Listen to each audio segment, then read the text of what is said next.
My apes are gone. Order partially filled. Could you imagine getting your bored apes hacked? Like, bruh. No, not my apes. Order partially filled. But my apes, Order bro. filled. Ah! 1-800 FBI. I'd like to report an emergency. Yes, what is it? Are you okay? Not really. Okay, we're sending 10 cars to your location. What's the problem? Are you bleeding? No, I'm not. I don't think I'm bleeding. Let me check. No. What's going on? Is there a gun? My apes are gone.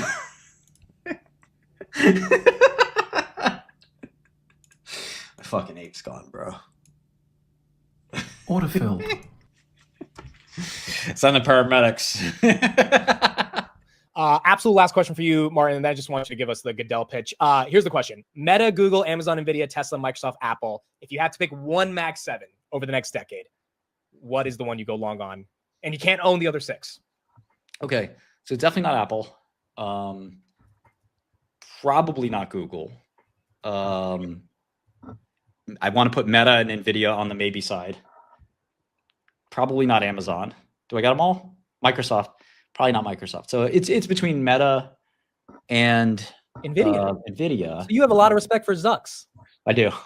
I think he's the beast. I was talking to Barron Trump about. Barron was like glazing Elon. He was like, Elon's the best. Da, da, da. And I said, don't sleep on Zuck. He's like, no, we don't. I said, don't sleep on Zuck. You know, he's just as good as Elon or better. You know, he's an absolute unit. And, you know, we don't know what Zuck has planned for us anytime soon, but you know, he's got a bunch of cool stuff. I don't know which part of it and what will work. I don't know, but he's still young and he's still hungry, and it's clear he's one of the best ever. And what about Tesla? Is Tesla on that list of no? It's just that, okay, I'll tell you a really quick story. So there was a guy named Al Mann. He passed away. He created the first insulin pump and then the first cochlear implant. Brilliant guy. Made billions. Then he was making the first inhaled insulin. And this was like early in my career. I fought him. He almost actually physically tried to beat me up. He was 82. It was that bad, the short versus the founder. Right. And Al Mann, he's like, don't you know who I am? I'm this guy, that guy. He was the Elon Musk of medtech.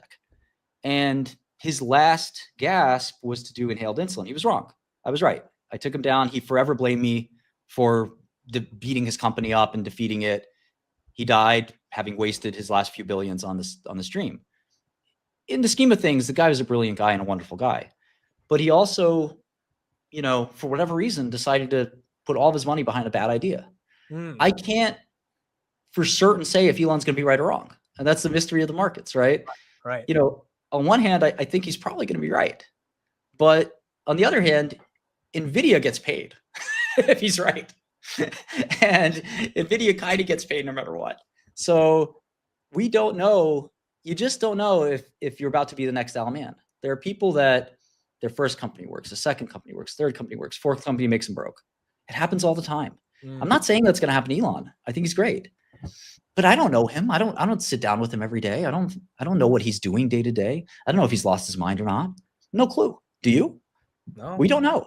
So we only can watch what he's doing. And even there, we just get imperfect information. You know, so you're betting big. Basically, half of Tesla is this leverage bet on robotics. I don't know if the future is going to be robotics. He's telling you it's going to be. But again, Al Mann told me inhaled insulin was going to be the biggest thing ever. Nobody was going to inject insulin ever again. Right. You know, I said no, and I was right. And, you know, the guy had billions of dollars. I had millions of dollars. And, you know, some of his money became my money. And it's one of these things where, you know, you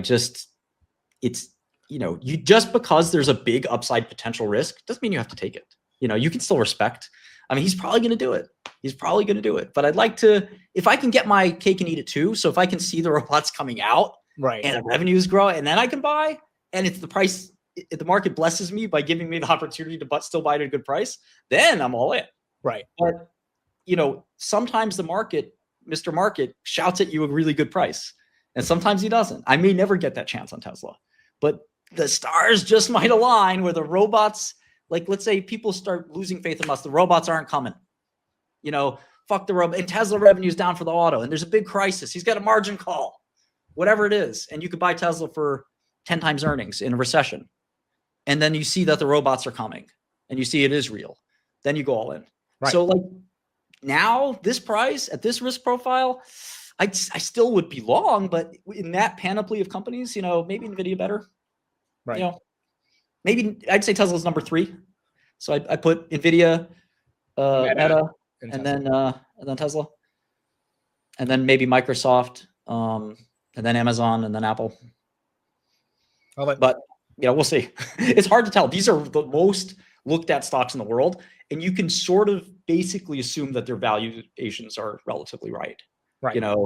At the given moment, everyone in the world is analyzing them, and markets are machines that work. There may be changes that we don't know about, but once those changes we're made aware of them, the markets will adjust. And I believe in the markets. I don't think they always work, otherwise we wouldn't have jobs. Right. But I think 90% of the time they work. So it's a little bit difficult to tell the future on those.